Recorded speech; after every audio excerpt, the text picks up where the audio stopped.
مطلب ڈاکٹروں کے کلینک اور ہاسپٹل اتنا رش لگا ہوا ہے کہ ہر دوسرا بندہ سانس کے پرابلم سے اور گلا خراب، اور یہ اسموک اتنی بڑھ گئی ہے. ہم جب ہوتے تھے بچے تو ہم تو کبھی یہ چیزیں فیس نہیں کرتے تھے، کیونکہ تب اتنی پلیوشن، اتنا بھاگا دوڑی نہیں ہوتی تھی، اتنی ٹریفک نہیں ہوتی تھی، اور کھلے میدان اور باغ باغیچے اور یہ چیزیں ہر سبزہ ہی سبزہ زیادہ ہوتا تھا. جبکہ اب ہم بچوں والے ہو گئے ہیں تو ہمیں یہ چیزیں فیس کرنی پڑتی ہیں. بات یہ ہے کہ یہ ایک ہمارا ملکی مسئلہ ہے اور ایک ہے بین الاقوامی مسئلہ. یہ سارا ماحول اس کرۂ ارض کا، اس کائنات میں جب انسان رہ رہے ہیں، اس کو سب نے مل کے بگاڑا ہے. یعنی کہ اب یہ انٹرنیشنل مسئلہ بن گیا.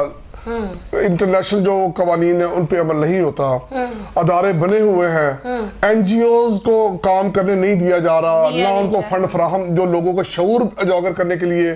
مجھے یاد ہے کہ اس پاکستان میں کبھی این جی اوز نے بہت کام کیا، مطلب شعور اجاگر کرنے کے لیے لوگوں، حکومتی اداروں کے ساتھ ساتھ ہماری این جی اوز ایک اچھا کام کرتی رہی ہیں. وہ سارے کام بند ہو گئے، فنڈنگ نہیں ہے، معاملات بڑے ٹیڑھے ہو گئے ہیں. تو یہ ہمارا ملک جو سموگ کی لپیٹ میں آیا، ایک تو اندرون خانہ اور ایک جو انٹرنیشنل ماحول ہے ہمارا، اس نے بھی اس کو بڑا پراگندہ کیا. اب میں آپ کی یہاں مختصر کرتے ہوئے چند تجاویز میں اگر حکومت کو آپ چاہیں، سب سے بڑی بات یہ ہے کہ شجر کاری کو جو ہے نا وہ بہت عام کیا جائے اور اس کے لیے قوانین سخت کیے جائیں. یہ جو ہماری زرعی آبادیاں ہیں، یہ جو اب ہم زرعی ہمارے رقبے ہیں، ان کو آبادیوں میں جو کنورٹ کیا جا رہا ہے، اس کو ختم کیا جائے اور سخت قوانین بنائے جائیں. یہاں تو اس قوم کا شعور یہ ہے کہ اس کو واش روم کا طریقہ استعمال نہیں آتا. ہمارے اسکولوں کے اور کئی اداروں میں آپ واش روم میں چلے جائیں، وہ قابل استعمال نہیں ہے. کوئی میں کہتا ہوں اتنے پڑھے لکھے لوگ اور اتنے شعور والے، جس قوم کو یہ شعور نہ ہو کہ اپنے واش روم کیسے استعمال کرنا ہے، وہ قوم خاک اس کو سموگ کے خلاف کام کرے گی. اس قوم کو پہلے صفائی کا بتائیں، اسے بتائیں کہ یہ نصف ایمان ہے. تو اور ایک اور چیز کہ اب یہ ان کو یہ بھی میرا خیال ہے کہ میرا بھی یہ میسیج ہے اپنی حکومت کو کہ یہ جو پلیوشن ہے، گاڑیاں چل رہی ہیں دھواں دار، اور بیچ میں اسکول کے بچے بوڑھے گزرتے ہیں، ان کے مسئلے مسائل، ان کے یہ جو ان چیزوں سے بھی سانس کے پرابلم، گلے کے پرابلم زیادہ بڑھتے ہیں. تو کیا ان پہ کیا یہ کنٹرول نہیں کر سکتے؟ میڈم بات یہ ہے کہ اختتامی ہم مرحلے میں داخل ہو گئے گفتگو کے. بات یہ ہے کہ اس ملک کی ایک بدقسمتی یہ رہی کہ یہاں کبھی بھی کوئی عوامی جمہوری حکومت چلی نہیں جس نے اپنے منصوبہ جات کے اوپر عمل کیا ہو.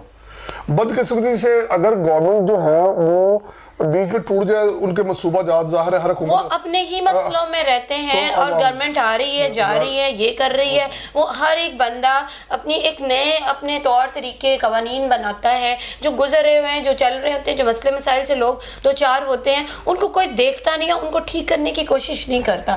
حالانکہ یہ بہت دکھنے میں چھوٹے کام ہیں، لیکن ان کے جو مسئلے مسائل ہیں، ان کا جو رزلٹ ہے وہ بہت بڑا ہے. تو ان کو نیچے سے بندہ اوپر تک جائے تو ہی سارا سسٹم ٹھیک کر سکتا ہے. بس میں یہی کہنا چاہوں گا کہ اب چونکہ ہم بہت دلدل میں پھنس گئے ہوئے ہیں، کوئی جو ہے نا سلجھنے کا راستہ نظر نہیں آ رہا. لیکن اس میں جو بھی ہم کر سکتے ہیں، حکومتیں اپنا کام کریں، معاشرے کے شہری اپنا کام کریں، صفائی کا خیال رکھیں، یہ جو شعور والی زندگی جو ہے اس کو اجاگر کیا جائے. شعور ہوگا، ماحول ٹھیک ہو جائے گا. اس قوم میں بدقسمتی سے شعور کی کمی ہوتی جا رہی ہے. کیا میسیج دینا چاہیں گے آپ ہماری حکومت کو؟ حکومت کو یہی میں میسیج دینا چاہوں گا کہ انڈسٹریوں کے اوپر جو ماحول کی آلودگی ہے اس کو سختی سے کنٹرول کرے.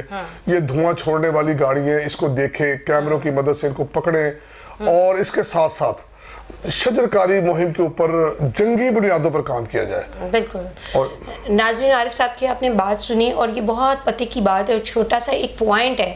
اگر اس کو اٹھایا جائے تو اس سے ہمارا ملک، ہمارا پاکستان بہت خوبصورت بن سکتا ہے، اور بہت سی جو بیماریاں ہیں ان سے بھی بچ سکتا ہے. تو سب سے پہلے کہ ہماری حکومت سے میری یہ ریکویسٹ ہے کہ شجر کاری مطلب درخت لگائیں جتنے بھی ہے. یہ نہ کریں کہ درختوں والی جگہ کاٹ کر اور اپنی سوسائٹیاں اور اپنے وہاں رقبہ بنایا جائے، تو وہ چیز کریں. اور دوسرا یہ کہ جو ہماری روڈ پہ گاڑیاں پلیوشن والی دھواں دار چلتی ہیں ان پہ کنٹرول کیا جائے.